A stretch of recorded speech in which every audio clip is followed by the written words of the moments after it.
నెల్లూరు జిల్లా గమ్మలపాలెం గిరిజన ప్రాంతాన్ని జనసేన నాయకులు బొబ్బేపల్లి సురేష్ నాయుడు సందర్శించారు. గ్రామస్తుల సమస్యలను అడిగి తెలుసుకున్నారు. ఆయన రియల్ ఎస్టేట్ దందా కోసం గిరిజనుల గుడిసెలను తొలగించే ప్రయత్నాలను అంగీకరించామన్నారు.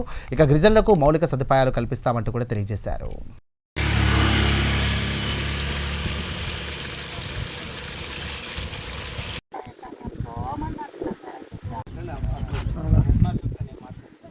మీకు పూర్తి స్థాయిలో ఏమి లేకపోయినా మీ బిడ్డలను బడికి ఖచ్చితంగా హెడ్ మాస్టర్ చొరవ తీసుకొని దగ్గరుండి ప్రార్థించి చేయించాలి. ఆ డబ్బులు ఏం చేశారో అడిగారు. మీరు రూపాయి కట్టమలే, మిమ్మల్ని డబ్బులు కట్టమని ఇప్పుడు అడిగినా నా నెంబర్ ఇస్తే ఫోన్ చేయండి.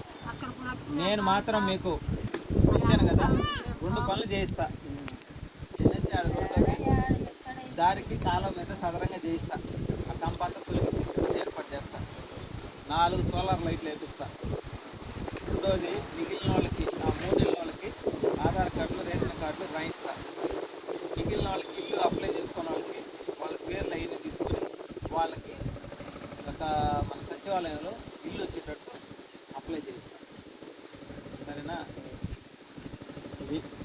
ఈ దారిది కూడా ఏంటంటే వాళ్ళు వీలైతే ప్రతి ఒక్కరు ఇట్టే చెప్పిన వాళ్ళు కానీ మమ్మల్ని గట్టిగా చేసిన వాళ్ళే లేరు. నాకు వాస్తవంగా ఏడ కాలనీ ఉందన్నారు అంతవరకే నేను చూడలే. నిన్న వార్తల్లో వచ్చిన తర్వాత చూసి విలేకరికి ఫోన్ చేసి అడిగారు, ఎక్కడన్నా ఏందనంటే ఇక్కడ సంగతి పలానా దగ్గర రోడ్డు మీదనే ఉంటుంది, కనపడుతుంది. ఆ తర్వాత ముందుకు పోయి వచ్చి మన వాళ్ళకి ఫోన్ చేసి వచ్చాం. మొదటిసారి మీ కాలనీకి రావడం వచ్చాను. నేను 2 రోజుల్లో మీకు జేసీబీ పెట్టి నుంచి అడిగి రోడ్డు కట్ట మీద బాటలాగా నెట్టిస్తాం. దారి ఏర్పడుతుంది. ఎంపీడీఓతో మాట్లాడి కంపెనీ వాళ్ళని అడిగి ఒక 4 సోలార్ లైట్లు వేసుకోండి.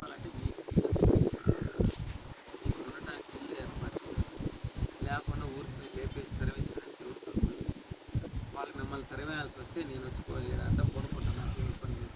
మీరు ముఖ్యం. పవన్ కళ్యాణ్ గారికి గీతలు అంటే ఇష్టం. వాళ్ళకి ఏ ఇబ్బంది వచ్చినా ఎమ్మెల్యే గారి దృష్టికి కూడా తీసుకెళ్తాను. ఇది మీకు 3 ఏళ్ళకి రేషన్ కార్డులు, ఆధార్ కార్డులు లేకపోతే నేను రాపిస్తా. వచ్చి నేను ఒక రోజు వచ్చి కూర్చోండి రాపిస్తా. ప్రస్తుతానికి ఆ చెవతలకు వచ్చి మీ ఇల్లు దోసేదానికి ఎవరు హక్కులు లేవు. ఇరిగేషన్ వాళ్ళు వచ్చి తోయాలన్నా మేము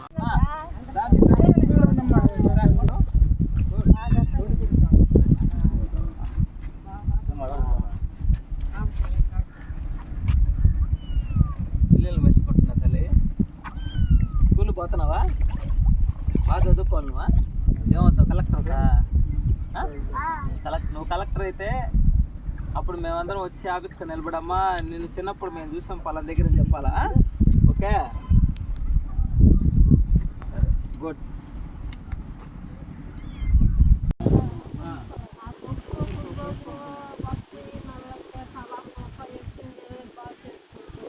అది హ్యాండ్ పంపా? పైప్ లైన్ లేకుండా మున్సిపాలిటీ హ్యాండ్ పంపే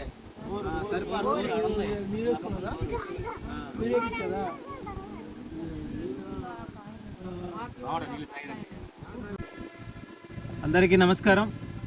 నా పేరు బొబ్బేపల్లి సురేష్ నాయుడు, సర్వేపల్లి నియోజకవర్గ జనసేన పార్టీ సమన్వయకర్త. ఏదైతే సర్వేపల్లి నియోజకవర్గంలోని తోటపల్లి గూడూరు మండలం సర్వేపల్లి నియోజకవర్గానికి ఈశాన్య భాగం, అందులో కృష్ణపట్నంకి వెళ్ళేటువంటి కాలువ అంచున వరిగొండ పంచాయతీ పరిధిలో గమలపాలెంకి ఒక 20 మీటర్ల దూరంలో కాలువ కట్ట మీద కనీసం ఒక 15 కుటుంబాలు నివాసం ఉన్నారు. పేద గిరిజనులు. ఒక్కొక్క ఇంట్లో ఇద్దరిద్దరు కూడా అదే గుడిసెలో నివాసం ఉంటున్నారు. అయితే నిన్నటి రోజు వచ్చినటువంటి వార్త ఏదైతే ఉందో, ఇక్కడ ప్లాట్లు వేస్తున్నారు, ఆ గిరిజనులకి దారి లేకుండా పోతుంది. కనీసం వాళ్ళకి కరెంటు లేదు, తాగడానికి నీళ్ళకు కూడా ఇబ్బంది. ఒక బోర్ అయితే వేస్తున్నారు కానీ అది కూడా మేమే రిపేర్ చేయించుకుంటున్నాం అని చెప్పి నా దృష్టికి రావడం జరిగింది. అదేవిధంగా రాత్రులు ఈ చుట్టుపక్కల పాములు రావడం, ఈ లేఅవుట్ గల వాళ్ళు చుట్టూ ప్రహరీ కట్టేస్తే మాకు రోడ్డు మీదకు పోయేదానికి దారి లేదు అనేటువంటి విషయాన్ని కూడా ప్రస్తావించారు. అందులో కూటమిలో భాగంగా సర్వేపల్లి శాసనసభ్యులు సోమిరెడ్డి చంద్రమోహన్ రెడ్డి గారి దృష్టికి కూడా తీసుకువెళ్తానని చెప్పడం కూడా జరిగింది. అయితే త్వరితగతిన వీళ్ళకి కృష్ణపట్నం కాలువ అంచున వెళ్ళేదానికి, రోడ్డు మీదకి వెళ్ళేదానికి దారి జేసీపీతో క్లీన్ చేపిస్తామని చెప్పా. అదేవిధంగా ఒక 4 సోలార్ లైట్లు కూడా వేపిస్తామని చెప్పాం.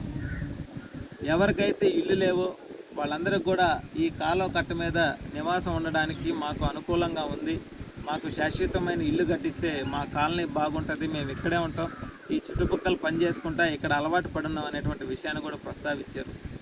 కాబట్టి ఈ విషయాలన్నీ కూడా కూటమిలో భాగంగా శాసనసభ్యులు గారి దృష్టికి తీసుకువెళ్ళి గిరిజనులకి న్యాయం జరిగే విధంగా, వాళ్ళకి మంచి కాలనీ ఏర్పడే విధంగా, వాళ్ళు ప్రశాంతంగా నివసించే విధంగా, ఎవరు కూడా లేపకుండా శాశ్వతమైన ఇల్లు ఏర్పాటు చేసే విధంగా నా వంతు నేను కృషి చేస్తానని చెప్పి మనస్ఫూర్తిగా మాట ఇవ్వడం జరిగింది.